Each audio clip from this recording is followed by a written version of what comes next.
मैं सुबह तो तेरे से बात करने को तड़प रहा हूँ और तू मेरे तरफ देख भी ना रही है। क्यों अनदेखा कर रही है मन ने? क्या बात हो गई? देख, मैं जानता हूँ कि तन्ने क्या चुभ रहा है। इस मूल की शब्द को तू तेरे तक दूर करना चाहती है, वो तो तेरे साथ फिर तक जुड़ गया है और तू चाहकर भी इसका विरोध न कर सकती। सही कह रहा हूं ना मैं? हाँ, सही कह रहा हूं ना मैं?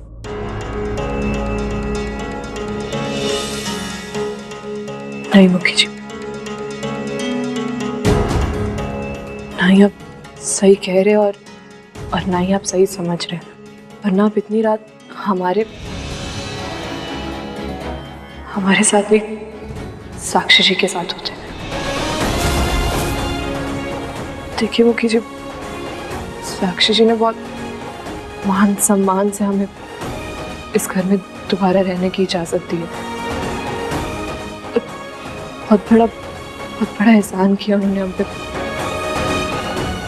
उसके बदले में हम उन्हें कोई धोखा नहीं देना चाहते।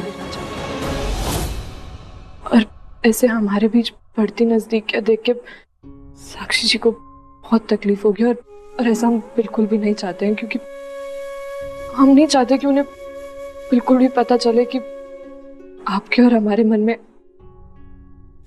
आज भी वही लगाव है, प्रेम है, और आप हमें अपनी मोल की नहीं बल्कि बल्कि उससे बढ़कर मानते हैं। क्योंकि हम ऐसा ऐसा बिल्कुल भी नहीं चाहते। उन्हें उन्हें यही लगता है कि उन्हें यही लगता है कि आज भी आप हमें मूल की दुल्हन मानते हैं और उसके अलावा कुछ भी नहीं। अगर उन्हें सब सच पता चल गया तो उन्हें बहुत दुख पहुंचेगा और हम ऐसा बिल्कुल भी नहीं चाहते। हम कभी भी ऐसा नहीं चाहेंगे कि साक्षी जी को कोई भी दुख पहुंचे। और शायद बेहतर रहेगा अगर हम इन्हीं सब चीजों को सच मान के स्वीकार कर लें।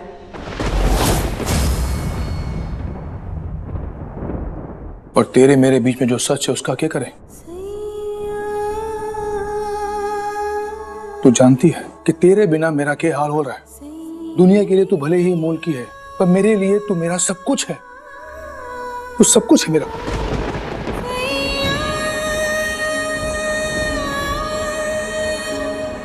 तो यो सच से हम दोनों कैसे मुंह फेर सकते हैं? हाँ, बता। फेरना पड़ेगा मुखी जी, क्योंकि साक्षी जी ने आपकी मोलकी को इस घर में जगह दी, आपकी पूर्वी को नहीं। और हमें हमारे कमरे में रहने की इजाजत दी है, हमारे मुखी जी के दिल में नहीं। मुखी जी, हम इस घर में सिर्फ और सिर्फ मोलकी की हैसियत से रह सकते, एक प्रेमिक और एक पत्नी की हैसियत से कभी भी नहीं रह सकते। मुखी जी, आप कभी सपने में भी नहीं सोच सकते कि एक औरत के दिल में क्या गुजरती है जब उसे पता चलता है कि उसका पति उसकी गैर मौजूदगी में किसी और से मिलता है। वो औरत टूट जाती है मुखी जी। और हम साक्षी जी के साथ ऐसा कभी भी नहीं होने दे सकते। जब साक्षी जी ने हमारे साथ इतना बड़ा न्याय किया तो हम उनके साथ कभी विश्वासघात नहीं कर सकते, कभी भी नहीं कर सकते। मुखी जी, इसीलिए आज से हम और आप इस घर में अजनबियों की तरह रहेंगे। ये तो क्या? आप हमसे हमेशा आज से दूरियां बनाए रखेंगे। हमारी परेशानियों को और मत बढ़ाइए मुखी जी। अब हाथ जोड़ते हैं आपके आगे, प्लीज यहाँ से चले जाइए।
आइए आइए, देख तो सही वीरेंद्र, तुझसे मिलने कौन आया रेवाड़ी से इतनी दूर। आइए आइए, अब पधारिए पधारिए। नमस्कार नमस्कार, राम राम राम राम, बैठिए बैठिए बैठिए। देखा, रेवाड़ी से इतनी दूर गोवा आए हमारी हवेली में। अंजलि, जरा नाश्ते का प्रबंध कर और ले आ। बताइए, गोवा कैसे आना हुआ? मुखी जी लक्ष्मण के बेटे की शादी में आए थे, हाँ, सोचा आप यहाँ हैं तो आपसे भी मिल लें। ये अच्छा किया आपने यहाँ पर आके। और बताइए, रेवाड़ी में सब ठीक चल रहा है? वैसे तो सब ठीक है, पर के हुआ? मुखी जी, सच्चाई तो यो है कि हम आपसे एक खास मकसद से मिलने आए हैं। हाँ हाँ, खुल के बताओ क्या बात है। वैसे आपसे तो कुछ छुपाना है मुखी जी। जब से मुखियानी जी सही सलामत लौटी हैं, गांव के सब लोगों में बहुत खुशी है। लेकिन के? हाँ बोलो बोलो। सबके मन में बस एक ही सवाल है। एक बहुत बड़ी समस्या खड़ी हो गई है। क्या समस्या? समस्या ये हो गई है मुखी जी कि गांव में दो मुखियान तो हो ना सकते। ये हम, आप और सब गांव वाले सभी जानते हैं।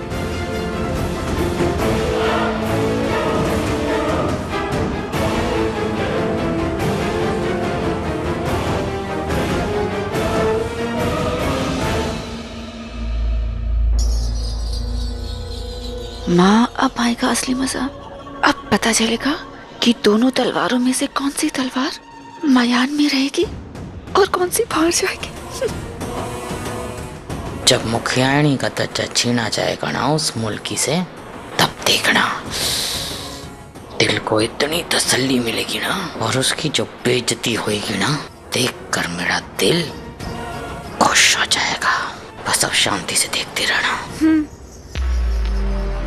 हमारे और आसपास के गांव में यो बात को लेकर काफी बातें बन रही है, हंसी भी उड़ाई जा रही है आपकी। इसलिए गांव के रीति रिवाज के अनुसार आपकी पहली धर्मपत्नी साक्षी जी ही मुखियाणी बनने के काबिल है। यो जो पूर्वी जी मुखियाणी है, उनके पद को खारिज करना होगा।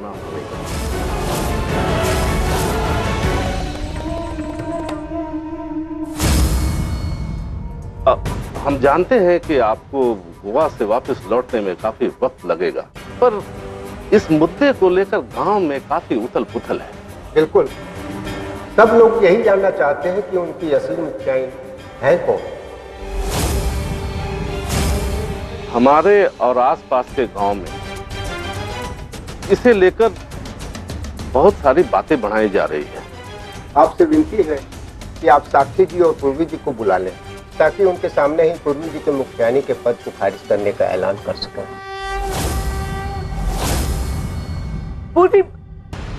पूर्वी जी वहां है। पूर्वी आजा बेटा, ये पंच लोग कुछ फैसला लेना चाहते हैं। आजा।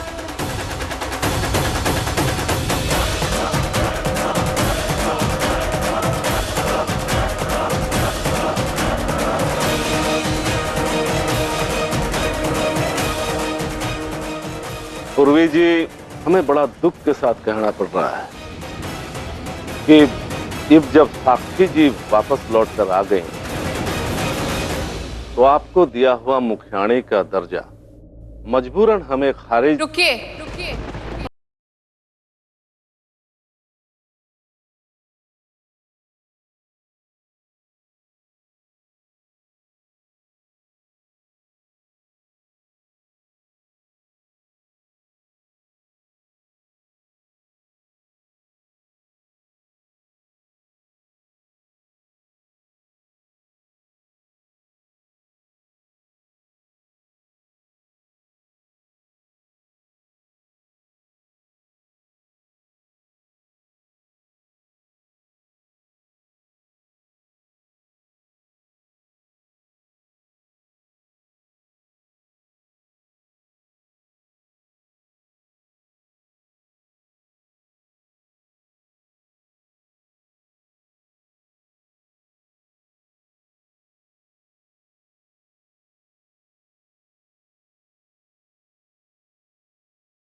जी मुखियानी जी, आप बिल्कुल सही कह रहे हैं।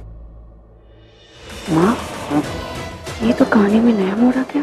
सालों बाद पहले मुखियाइन के पद को ये साक्षी इतनी आसानी से छोड़ेगी नहीं। इस मुल्की से सारे हक ले लेगी और इसको कर देगी बाहर। गांव वाले बिल्कुल सही पूछ रहे हैं। इन हालातों में उन्हें ये जानने का पूरा हक है कि उनकी मुखियानी कौन होगी। हम या पूर्वी। साक्षी जी, हमें ये मुखियानी का दर्जा नहीं चाहिए, हम नहीं ले सकते। पूर्वी, इस पर तुम फैसला नहीं करोगी, हम करेंगे। ये ऊपर वाली वो कैसे दिन दिखा रहा है तू मन्ने, पता नहीं आज क्या होगा। हम इस हवेली की बड़ी बहू हैं और मुखी जी की पत्नी भी।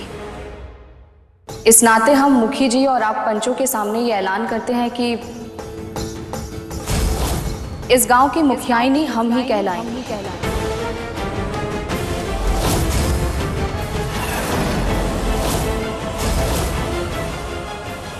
लेकिन हमारे साथ साथ पूर्वी भी इस गांव की मुखियाइनी कहलाएगी।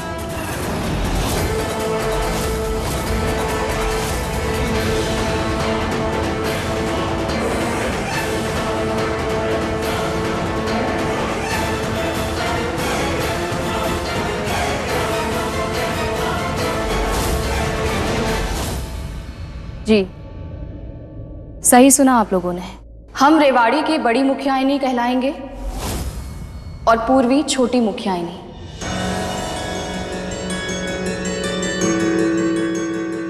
मुखियाइनी का दर्जा हम दोनों में बराबर बटेगा।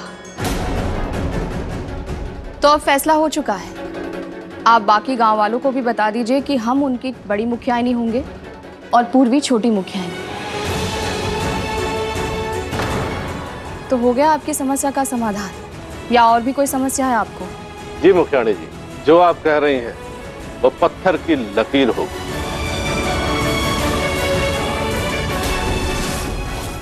तो अब आप जाइए और गांव वालों को बता दीजिएगा कि फैसला हो चुका है।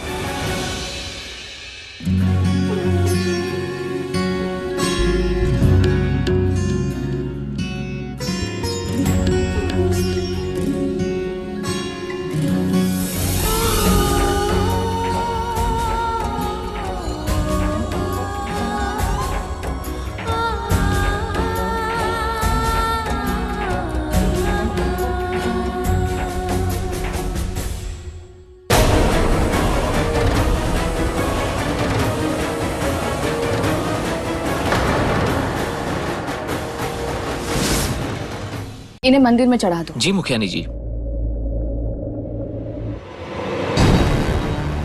बड़ा प्यार उमड़ रहा है उस मुर्गी पे। हाँ, सालों से जानती हूँ तुझे, इसीलिए आगाह कर रही हूँ।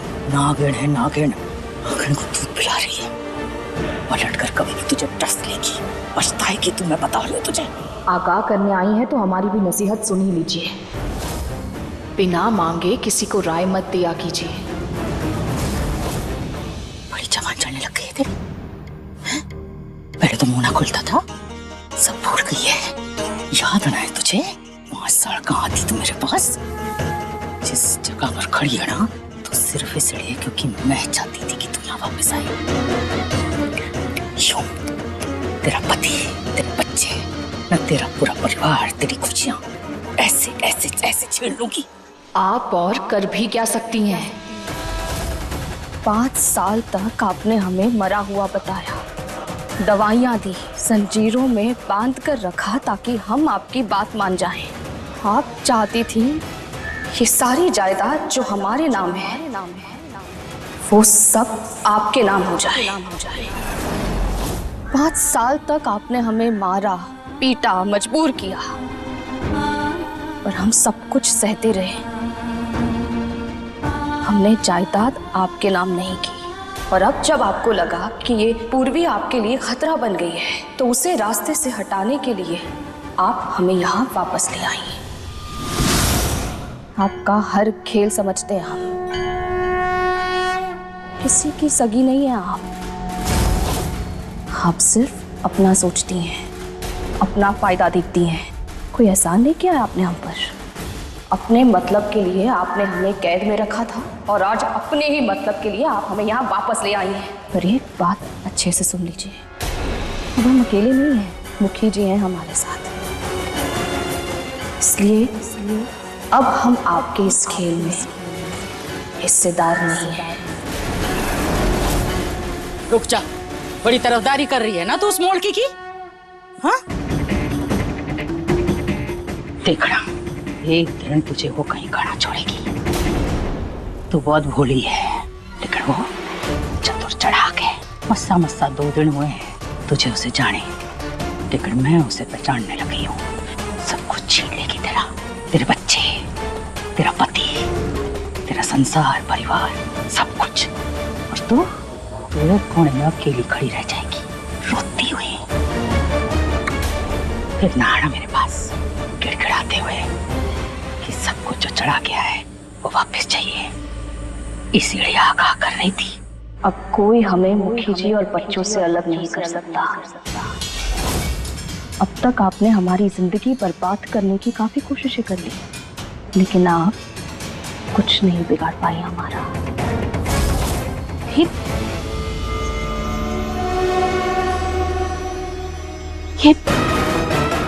ये मुझे सुना के चली गई प्रकाशी देवी को। तो देख रहा मैं क्या करती। 5 साल में जो ना किया ना मैंने, अब करूंगी साम दाम दंड भेद से। जो तेरी सारी जायदाद है ना वो छीन लूंगी, और उस मोड़की के साथ साथ जिनसे तू इतना प्यार करती है ना उन्हें भी बर्बाद कर दूंगी। अगर मैंने ऐसा ना किया तो मेरा नाम भी प्रकाशी देवी नाम है। मुखी जी चाय।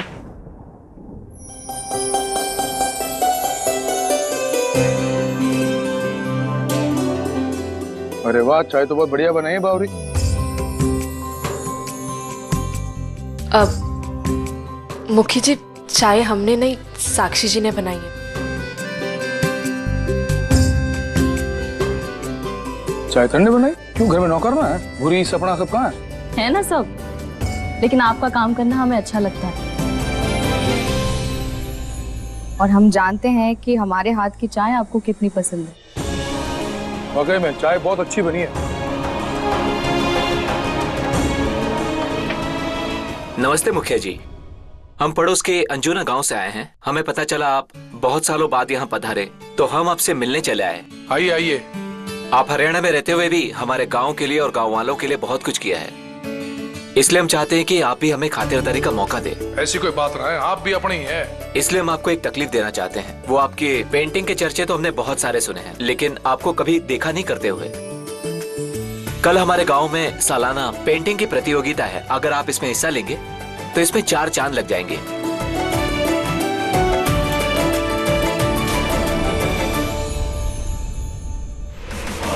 अरे वाह, ये तो कितनी अच्छी बात है।